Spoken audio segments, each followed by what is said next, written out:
स्वागत है आप सभी का द न्यूज में। आपको बता दें कि महाराष्ट्र में हुए सियासी घमासान के बीच सूत्रों के हवाले से यह खबर आ रही है कि कैबिनेट विस्तार जल्द हो सकता है और जल्द यानी आज या कल में यह कैबिनेट विस्तार देखने के लिए मिलेगा। बता दें आपको, हाल ही फिलहाल में जिस तरीके से प्रफुल्ल पटेल और अजीत पवार ने दिल्ली में जाकर गृह मंत्री अमित शाह से मुलाकात की, इस मुलाकात के पीछे का कारण भी कैबिनेट विस्तार था और अब इस मुलाकात को लेकर भी कई तरह की बयानबाजी की जा रही है। अजीत पवार और शिंदे गुट के इस मुलाकात के बाद से संजय राउत समेत कई और दिग्गज नेता काफी नाराज नजर आए और तरह तरह की बातें कह रहे हैं। क्या कुछ बयानबाजी की जा रही है, आइए विस्तार से जान लेते हैं। सबसे पहले बात कर लेते हैं संजय राउत की कि क्या कुछ कह रहे हैं संजय राउत। तो आपको बता दें कि उद्धव ठाकरे गुट के सांसद संजय राउत ने अजीत पवार गुट पर हमला बोला है। संजय राउत ने कहा कि मुझे मंत्रिमंडल विस्तार होना मुश्किल लग रहा है, विस्तार नहीं हो रहा है और जो 9 मंत्रियों ने शपथ ली है उनको अपने मनपसंद विभाग नहीं मिल रहे हैं। अब उनका हाईकमान दिल्ली में है, सबको बार बार दिल्ली में जाकर मुजरा करना पड़ता है। जब मंत्रिमंडल विस्तार होगा तब दोनों गुटों में बहुत बड़ा असंतोष होगा। कुछ दिन पहले उद्धव ठाकरे ने फडणवीस को नागपुर का कलंक बताया था। इसका जवाब देते हुए उन्होंने सीधे तौर पर कहा था कि उद्धव ठाकरे को मनोरोग उपचार की जरूरत है। बीजेपी नेताओं ने भी उद्धव ठाकरे के बयान की आलोचना की थी।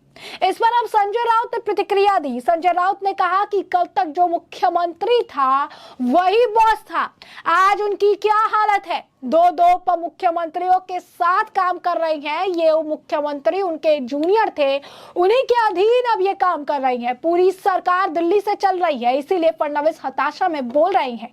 फडणवीस और उनके जैसे लोगों ने महाराष्ट्र में राजनीति के स्तर को नीचे गिरा दिया है, उन्हें इसका जवाब देना चाहिए। सबसे ज्यादा भ्रष्टाचार उन्हीं के समय में हुआ। संजय राउत ने आलोचना करते हुए कहा कि जब उनसे उनके लोगों के भ्रष्टाचार के बारे में पूछा जाता है तो वे जवाब नहीं देते हैं।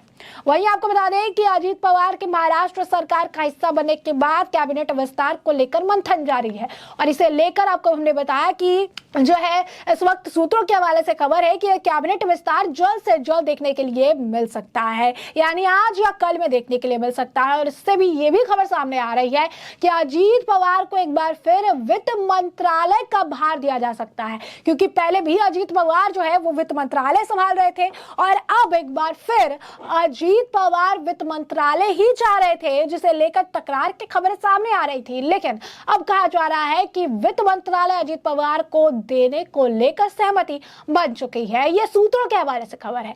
मीडिया रिपोर्ट्स के मुताबिक अजीत पवार वित्त मंत्रालय अपने पास ही रखना चाहते हैं, लेकिन बात जो है इस पर चल रही है। अजीत पवार पहले भी महाराष्ट्र के वित्त मंत्री रह चुके हैं, लेकिन इस बार विभाग को लेकर बीजेपी अजीत पवार गुट के बीच चर्चा का दौर जारी है। इसी बीच प्रफुल्ल पटेल के साथ अजीत पवार दिल्ली भी पहुंच चुके हैं। यहाँ उनकी मुलाकात देश के गृह मंत्री और सीनियर बीजेपी नेता अमित शाह से हुई। माना जा रहा है कि महाराष्ट्र में कैबिनेट बंटवारे का समाधान दिल्ली से भी निकल सकता है। इस बीच कांग्रेसी दिग्गज और देश के पूर्व वित्त मंत्री पी चिदम्बरम ने महाराष्ट्र सरकार पर तंज किया। चिदम्बरम ने महाराष्ट्र सरकार पर कटाक्ष करते हुए कहा कि यह सरकार उन्हें 3 पैरों वाले ऐसे जानवर की तरह लगती है जो 100 मीटर की दौड़ लगा रही है। महाराष्ट्र में 2 जुलाई को एक आश्चर्यजनक घटनाक्रम में शरद पवार के नेतृत्व वाली राष्ट्रवादी कांग्रेस पार्टी उस समय विभाजित हो गई जब उनके भतीजे अजीत पवार और अन्य विधायक सत्तारूढ़ शिवसेना भाजपा गठबंधन में शामिल हो गए। अजीत पवार ने उप मुख्यमंत्री और एनसीपी अन्य जो है रांगपा नेताओं ने मंत्री पद पर शपथ ली। अब चिदम्बरम ने एक ट्वीट किया है जिससे ये बात स्पष्ट है कि चिदम्बरम को भी यह बात पसंद नहीं आई, यानी दिल्ली की मुलाकात से तकलीफ कांग्रेस और जो है शिवसेना यूटीबी में बराबर की है। तो महाराष्ट्र के उन्होंने ट्वीट करके लिखा कि महाराष्ट्र के मुख्यमंत्री और 2 मुख्यमंत्री उप मुख्यमंत्री दावा करते हैं कि उनकी सरकार तिहरे इंजन वाली यानी ट्रिपल इंजन वाली सरकार है। यह मुझे 3 पैरों वाले ऐसे जानवर की तरह लगती है जो 100 मीटर की दौड़ लगा रही है। सरकार से इतर अभी अजीत पवार के लिए एनसीपी में भी लड़ाई बाकी है। शरद पवार दावा कर चुके हैं कि वो अभी एनसीपी के सर्वे सर्वा है। कई दिग्गज नेताओं को पार्टी से बाहर का रास्ता दिखाया जा चुका है। इस बीच अजीत की तरफ से दावा किया जा रहा है कि उनके पास एनसीपी के अलग होने के पर्याप्त संख्या बल है। तो महाराष्ट्र की सरकार में शामिल होने के बाद पहली बार अजीत पवार और प्रफुल्ल पटेल ने केंद्रीय मंत्री गृह मंत्री अमित शाह से मुलाकात की। इस मुलाकात के बाद पटेल ने प्रतिक्रिया भी दी थी। महाराष्ट्र के कैबिनेट विस्तार की पहल तेज हो गई और इसी बीच विभागों के बंटवारे में गतिरोध के बीच महाराष्ट्र के डिप्टी सीएम और एनसीपी नेता अजीत पवार और पूर्व सांसद प्रफुल्ल पटेल केंद्रीय गृह मंत्री अमित शाह से मुलाकात के लिए दिल्ली पहुंचे। एनसीपी नेता प्रफुल्ल पटेल ने गृह मंत्री अमित शाह से मुलाकात के बाद कहा कि यह एक औपचारिक मुलाकात थी, हम यहाँ कोई मुद्दा लेकर नहीं आए हैं। राष्ट्रवादी कांग्रेस पार्टी के कार्यकारी अध्यक्ष प्रफुल्ल पटेल ने कहा कि अगर हमारे मुद्दे होते तो हम सरकार में शामिल ही नहीं होते। यह एक शिष्टाचार भेंट थी, यह केवल समीक्षा बैठक थी, इसका राजनीति से कोई और कुछ लेना देना नहीं है। पटेल ने कहा कि वो वैसे भी दिल्ली आते रहते हैं। इससे पहले दिल्ली पहुंचने पर मीडिया से बातचीत करते हुए प्रफुल्ल पटेल ने महाराष्ट्र में बीजेपी शिवसेना एनसीपी के गठबंधन में दरार की खबरों को खारिज कर दिया। उन्होंने कहा कि विभागों के आवंटन के मुद्दे को सुलझा लिया गया है और एक कैबिनेट बनाई जाएगी। 1-2 दिन में राज्य में विस्तार हो जाएगा। गौरतलब है कि 2 जुलाई को महाराष्ट्र में हुई सियासी बदलाव ने पूरे देश को चौंका डाला था। अजीत पवार के साथ कुछ 9 एनसीपी के विधायकों ने महाराष्ट्र सरकार में मंत्री पद की शपथ ली थी। अभी तक विभागों का बंटवारा नहीं हुआ है। महाराष्ट्र की सरकार में एकनाथ शिंदे, बीजेपी और अजीत पवार का गुट शामिल है।